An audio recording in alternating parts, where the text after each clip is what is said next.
An aircraft carrier provides a very small landing area and very little room for mistakes. A carrier landing is basically a controlled collision between your aircraft and the carrier deck. The proper execution of glide slope, lineup, and angle of attack procedures for a carrier landing are similar to the procedures used in airstrip landings.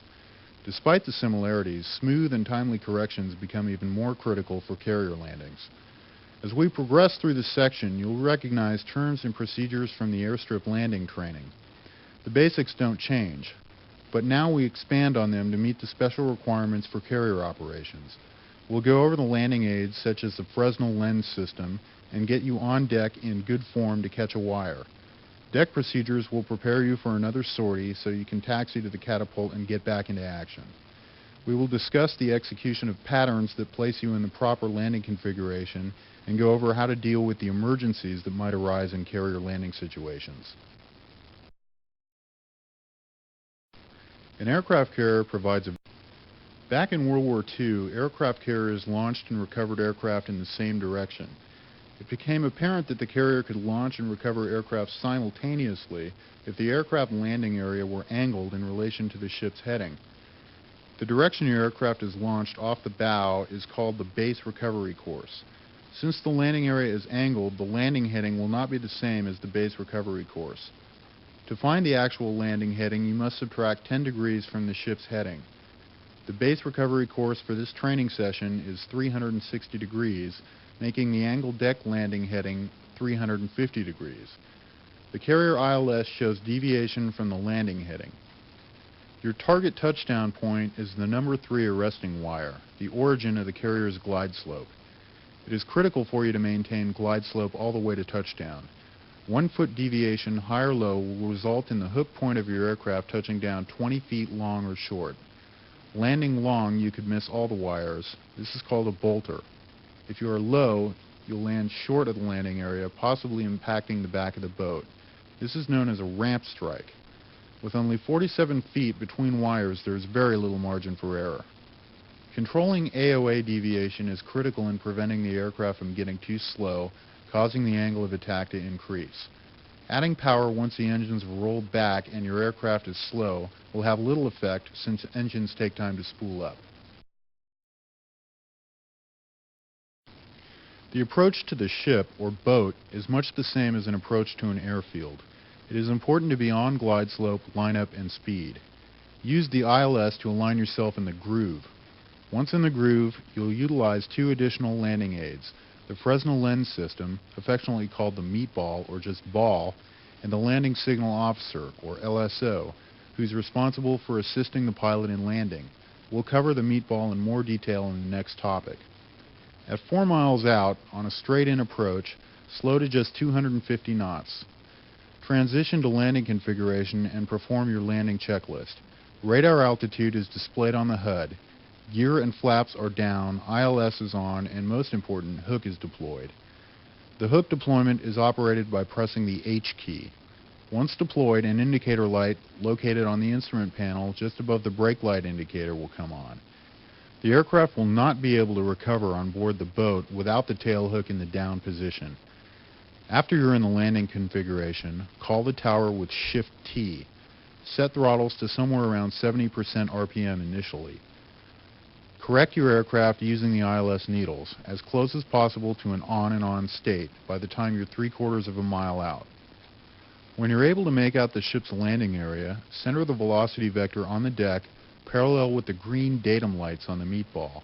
You may still need to correct for glide slope and lineup deviations, but once you are on, recenter the velocity vector and hold it there. Scan the ILS needles and your angle of attack, correcting as necessary. Look for the meatball on the left side of the ship, parallel with the middle of the landing area. At 3/4 of a mile, with the ball in sight, contact the LSO and call the ball by pressing Shift L.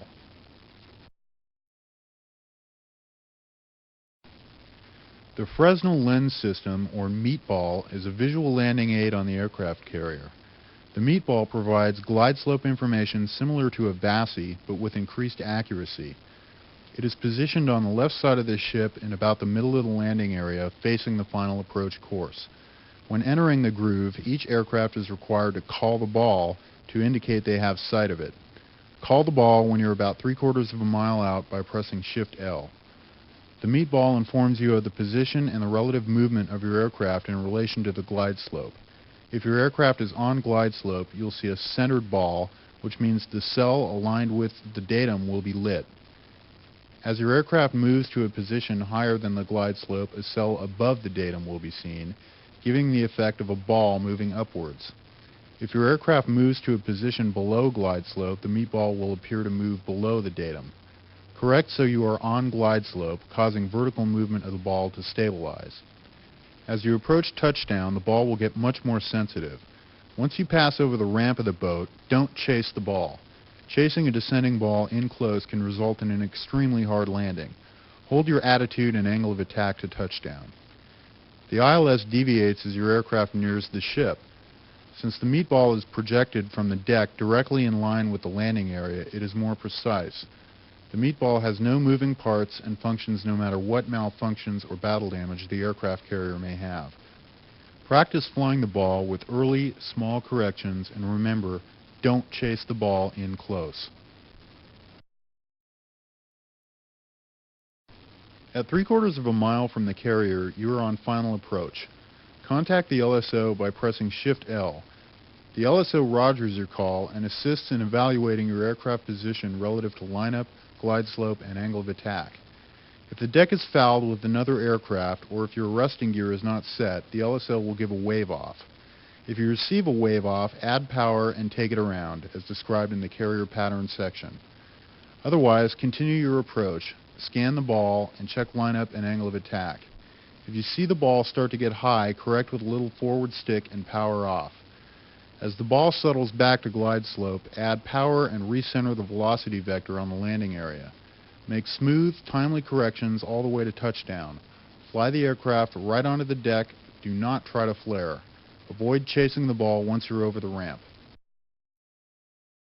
As you fly down onto the deck, keep scanning the meat ball, lineup, and angle of attack. The ball will move rapidly. Try to avoid large corrections. Keep the velocity vector at 4 degrees down in the HUD and centered in the landing area. Once you are over the ramp, fly the aircraft to touchdown without chasing the ball. Apply slight forward stick as you touch down and keep the nose on deck, and punch in 100% power with the delete or backspace key, just in case you don't catch a wire. Leave the power at 100% until your airspeed drops rapidly, then reduce the power to slightly above idle. If your hook misses all the wires or you land long, you'll have to take off again and bring it around for another attempt. Missing the wires is called a bolter. Once you realize the aircraft is boltered, the most important factor is stopping your sink rate. Strong backstick can actually be detrimental. Instead, add power, hold on-speed angle of attack by slowly adding backstick, and let the aircraft fly away. As your speed increases, add more backstick, keeping the center AOA indexer ball lit. Once safely away from the water, reduce power and maneuver the aircraft into the carrier pattern, as described in the carrier pattern section. Once on the deck, you may end the mission by reducing power below 60% or rearm and refuel by pressing Shift S. Raise the tail hook up to taxi. Apply and lock the brakes with the space bar and press the H key to lift the hook. Release the brake and steer to the catapult. Add power as required, but keep it slow and under control at all times. Head for the bow catapult for launch. Position your aircraft over the near end of the left catapult and lock the brake using the space bar. If your position and alignment are correct, the L bar light will illuminate just below the brake light. This signifies that your launch bar is locked into the catapult shuttle and you can begin going through your checklist for takeoff. If the L bar light did not come on, release the brake and move slightly forward or to one side or the other and reapply the brake. When the L bar indicator lights, you are set for launch. Be prepared for launch because by the time you reach the end of the deck, the catapult will have you going about 150 knots. Let's go through the checklist. Brakes on, flaps down, hook up, stick centered, spool the engines to 100%. When ready to launch, go to full afterburner and release the brake. At the end of the catapult stroke, pull smoothly back on the stick to put the waterline mark at 8 degrees nose up. Turn off afterburners and raise the gear and flaps. Now fly the velocity vector keeping a 10-degree climb until 300 to 350 knots is reached. Then increase your rate of climb to hold 300 plus knots. If you are entering the carrier pattern, you will only need to climb to 600 feet, and you can reduce to a pattern speed of 200 to 250 knots. Use the radar altimeter mode selected by pressing Ctrl-A anytime you're flying in pattern. Entering the pattern, climb to 600 feet AGL upwind. Anywhere from 1 to 4 miles ahead of the ship, execute a 1.5 to 2G turn to a downwind heading. At this point, your airspeed should be 200 to 250 knots.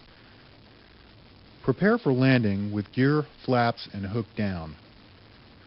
The downwind leg should be flown 3 miles abeam of the ship. You should begin to slow to on speed as you pass the ship. Fly the downwind heading at 600 feet for 20 seconds, slowing to on speed. Then start your crosswind turn into the groove. Descent rate should be approximately 100 feet per minute. Remember, your heading in the groove will be 10 degrees left of the base recovery course. As your turn approaches the 90-degree position, the aircraft should be about 450 feet. Once past the 90, increase your rate of descent by dropping your velocity vector from 1 to 2 degrees down. At the 45, you should see about 450 feet per minute rate of descent.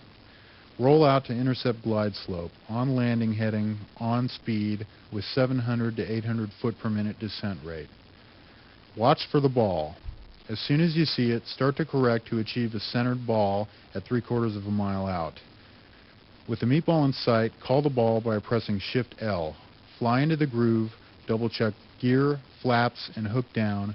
Fly the meatball, line up, and AOA to touchdown. If you have trouble entering the groove in reasonable shape to land, keep practicing. Carrier landings are very difficult to master. Try using the ILS as you turn into the crosswind. Once in the groove, transition to flying the ball. You may encounter some emergency conditions that require special handling around the carrier. Most emergencies cannot be simulated during training. Skill and experience may be the only hope in getting a crippled aircraft safely aboard. One that can be simulated is a no-HUD carrier landing. Before you turn off the HUD, notice 3 to 4 degrees down is about even with the bottom of the angle of attack indexer. This is the position you want to keep the landing area in during the entire approach. Without a HUD or in any other emergency condition, you'll want to perform a straight-in approach. You can use the navigation display in the HSD to read out aircraft heading. We'll discuss HSD in greater detail in the next section. Since we cannot see details on the carrier itself yet, keep the carrier even with the bottom of the indexer and centered on the HUD. Reduce power until you're on speed. Drop the gear, flaps, and hook. Use small corrections, keeping the carrier centered and slightly down on the HUD. Check your landing heading against the wake of the ship. If it's pointing down and slightly left, you're on the correct heading. Correct for lineup if required. As details of the carrier become visible, look for the ball. Once you have sight of the ball, call the ball and correct for glide slope deviations. Do not let the aircraft get too out of shape. Watch your angle of attack and remain on speed. Center the landing area in the HUD even with the bottom of the indexer and fly the aircraft to touchdown. With an instrumentation, flight control, hydraulic, or engine problem, you should attempt to divert to a secondary airfield. If one is not available or fuel does not permit, then you must attempt to either land at the carrier or if the aircraft is not controllable at landing speeds, execute a controlled ejection. If you must eject, establish yourself on an inbound heading to the ship. Descend to approximately 1,000 feet and fly over the ship. Once past the ship, press Shift-E to eject from the aircraft. You should be in friendly territory, so it's very likely you'll be safely rescued.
Roger, ball.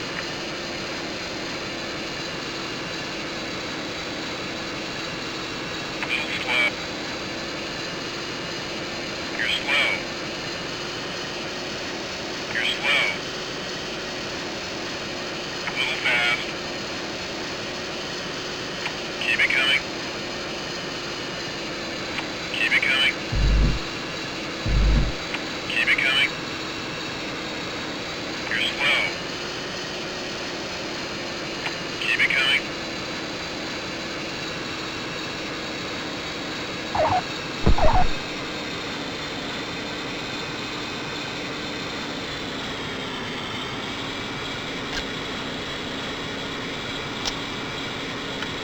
Hornet 1, cleared for takeoff.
Clear deck.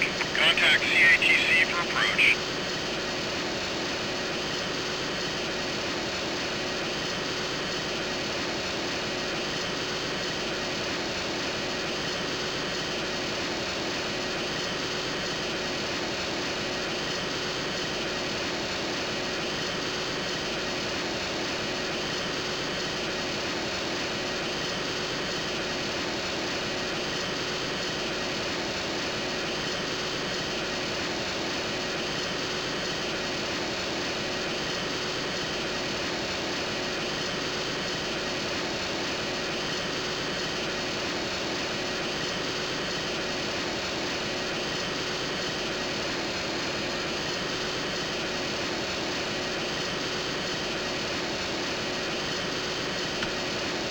Roger, ball.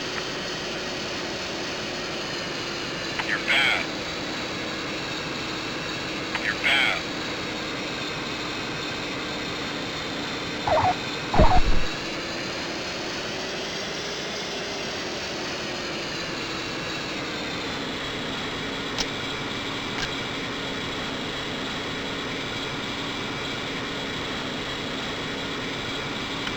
Hornet 1, hold for traffic.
final.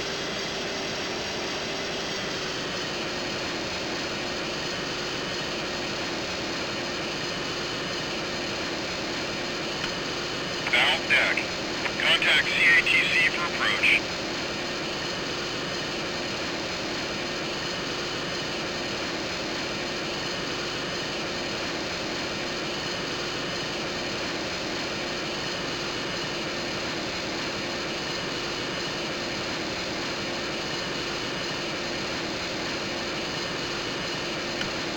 Valve deck. Contact CATC for approach.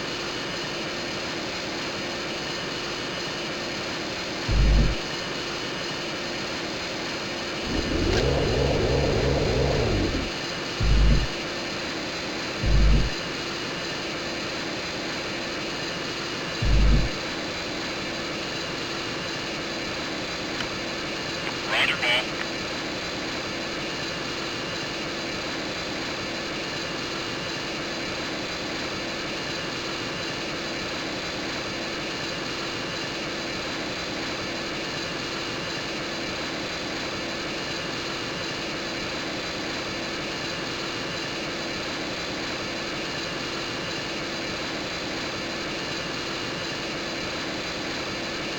You're bad.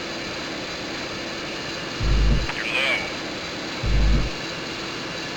Right for lineup. You're low. Right for lineup. You're low.